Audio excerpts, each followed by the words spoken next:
Have you ever noticed that some of your worst decisions happened when you acted too quickly, without pausing to think? Maybe you sent a message you later regretted, bought something you didn't need, or agreed to a commitment that drained your energy. In the rush of modern life, we've been taught to value constant motion, doing, producing, achieving.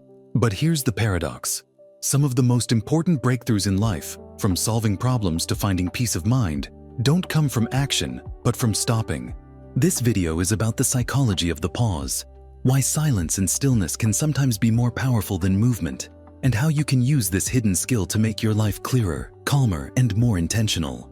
Let's begin by looking at what happens in your brain when you stop. Neuroscience shows us that the mind is not inactive during moments of pause. In fact, the brain has what's called the default mode network, a system that switches on when you're not focused on any specific task. It's active when you daydream, reflect, or simply rest. Far from being wasted time, this state is when your brain makes unexpected connections, integrates memories, and generates insights. It's why the solution to a problem often comes to you in the shower, on a walk, or just before sleep, precisely when you've stopped forcing yourself to think. Pauses give your brain the space it needs to process. To put it another way, action is like planting seeds, but pause is the soil where those seeds take root and grow.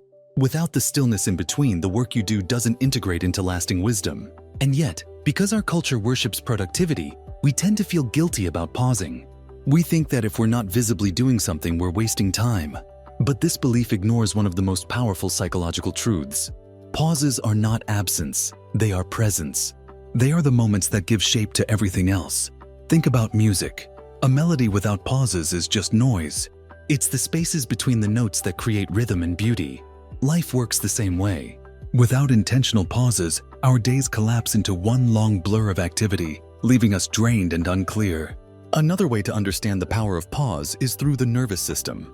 When you're constantly in motion, your body often stays in a state of sympathetic arousal, commonly known as fight or flight mode. Pausing, breathing, and allowing silence activates the parasympathetic system, the body's natural rest and digest mode. This shift lowers stress hormones, clears mental fog, and gives you back access to higher-level thinking. That's why pausing before reacting in a heated conversation can mean the difference between escalation and resolution. But let's make this more relatable. Imagine you're at work, overwhelmed by a flood of tasks. Your instinct is to push harder, work faster, and keep going until it's done. Yet often, the harder you push, the more mistakes you make, the less clearly you think, and the more time you waste fixing errors. Now imagine instead you stop for just 5 minutes. You close your eyes, breathe, and let the noise settle. Suddenly, when you return, you see a smarter way to organize the work, or you realize that half the tasks weren't urgent at all. That short pause didn't slow you down, it accelerated you. This is the paradox of pausing. Sometimes doing nothing is the most productive action of all. From a philosophical perspective, pauses also have profound meaning. In Stoic philosophy, thinkers like Marcus Aurelius emphasized the value of stepping back before acting, cultivating a moment of space between impulse and response. Viktor Frankl, a psychiatrist and Holocaust survivor, put it beautifully. Between stimulus and response, there is a space. In that space is our power to choose our response. In our response lies our growth and our freedom. That space is the pause. It's not just a psychological trick, it's the very foundation of free will. Without the pause, we're slaves to habit and impulse. With it, we become capable of deliberate choice. But of course, knowing that pauses are powerful and actually practicing them are two different things. In the rush of daily life, you might forget or resist pausing, worried that it makes you lazy or less productive. This is where reframing is essential. Instead of seeing pauses as wasted time, you need to start seeing them as investments. Just as athletes build recovery into their training, you need to build mental recovery into your day. Think of pauses as sharpening your saw before chopping wood. Cutting with a blunt blade is exhausting and ineffective, but most people never stop long enough to sharpen. Pausing is how you sharpen your mind. Let's explore some practical ways to do this. One simple but powerful method is the 3-breath pause. Whenever you feel stressed, rushed, or reactive, stop and take 3 slow breaths. During those breaths, focus only on the sensation of inhaling and exhaling. This micropause interrupts the momentum of stress and gives your mind a reset. It's so simple, yet it can change the trajectory of your day. Another tool is the reflective pause. Build small breaks into your routine where you stop and ask yourself, Am I working on what truly matters? Is my next action aligned with my bigger goals? These check-ins take less than a minute but can prevent hours of wasted effort on low-value tasks. Then there's the creative pause. When working on a problem, instead of grinding endlessly, deliberately step away. Go for a walk, look out a window, or just sit quietly. Trust that your brain will keep processing in the background. Some of the greatest discoveries in history happened during such pauses. Newton under the apple tree, Archimedes in the bath. Pausing doesn't stop the work, it deepens it. Beyond daily life, the practice of pausing can also be transformative for emotional resilience. Think about conflict. How many arguments have spiraled out of control because someone reacted instantly instead of pausing? The pause gives you a chance to notice your rising emotions, to remind yourself of your values, and to choose words that de-escalate instead of inflame. It's not suppression, it's clarity. Pausing before reacting is one of the most powerful emotional tools you can develop. There's also a spiritual dimension to pause. Many contemplative traditions, from Buddhist meditation to Christian prayer, place silence at the center of practice. Why? Because silence isn't empty, it's full. In stillness, you notice what usually goes unseen: your thoughts, your body, your feelings. Pausing is how you connect with yourself beyond the noise of busyness. It's where wisdom grows. Now, you might still wonder, won't pausing make me fall behind? The truth is the opposite. The people who consistently pause are often the ones who achieve more with less stress, because they make fewer mistakes, align better with their priorities, and have the resilience to sustain progress over time. Pauses don't rob you of momentum, they give you direction. Let's explore how you can deliberately integrate pauses into your life so they become part of your mental toolkit, rather than accidental breaks you take only when exhaustion forces you. One of the most powerful methods is what we can call the structured pause. Instead of waiting until you're burned out, you intentionally schedule moments of stillness into your day. This could be as simple as setting a timer every 2 hours to stop for 1 minute of quiet breathing, or designating the first 5 minutes of your lunch break to simply sit without a phone or computer. These tiny investments reset your nervous system and sharpen your focus for everything that follows. Another technique is the pause before choice. Whenever you face a decision, whether to respond to a message, accept an invitation, or make a purchase, train yourself to insert a deliberate pause. This doesn't have to be long. Even 5 seconds can be enough to shift you from impulsive to intentional. In those seconds, you ask yourself, is this aligned with what I really want? Over time, this habit transforms your life because you begin living by deliberate choices instead of unconscious reactions. Then there's the end-of-day pause. Instead of collapsing into bed after a whirlwind of activity, take just a few minutes to pause, reflect, and mentally close the day. Ask yourself, what went well today? What do I want to release? What intention do I carry into tomorrow? This reflective pause clears mental clutter and signals to your brain that it can rest. It's like tidying your mental desk before sleep, making it easier to let go of stress and actually recharge.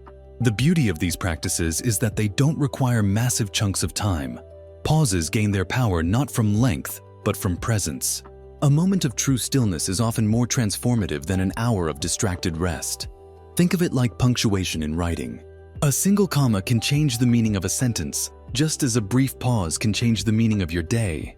And yet, you might notice resistance to pausing.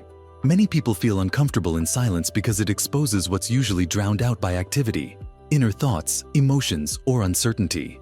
When you stop, you come face to face with yourself. This can feel unsettling at first.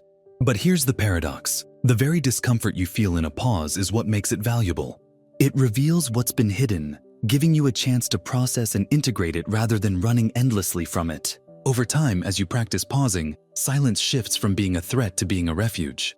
It becomes the space where you recharge, reconnect, and realign. This is where philosophy offers a deeper perspective. Across traditions, thinkers have highlighted the wisdom of stillness.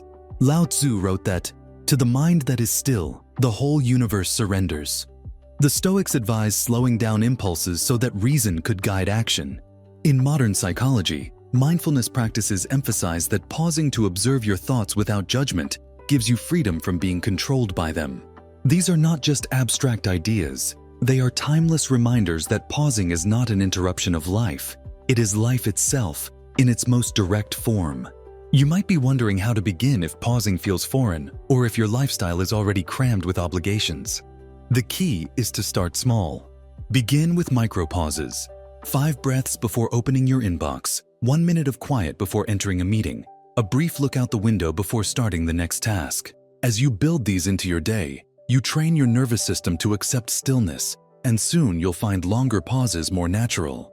Another practice is what we can call ritualized pause. Humans are creatures of habit, and rituals anchor pauses in a way that makes them sustainable.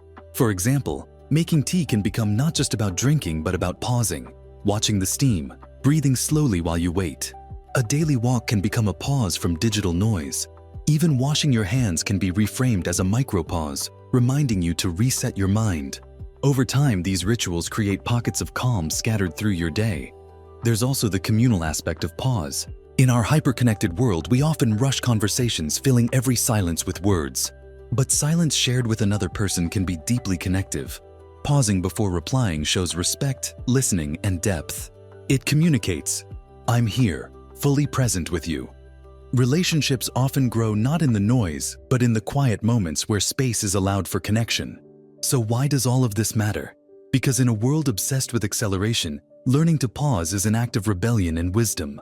It protects your clarity in the face of chaos, your freedom in the face of impulse, and your well-being in the face of relentless demands.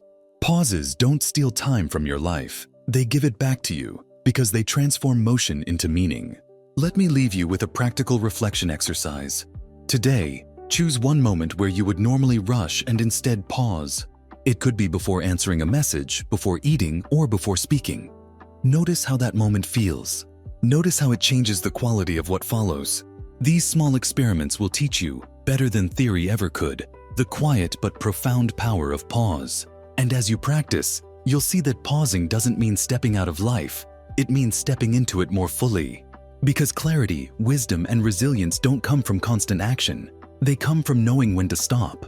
If this idea unlocked something for you, if it reminded you that silence and stillness can be tools rather than weaknesses, then share this video with someone who might need the same reminder. And don't forget to subscribe to Mind Unlocked, where we build a toolkit for better thinking, one that helps you slow down when it matters, so that every action you take comes from clarity, not from noise.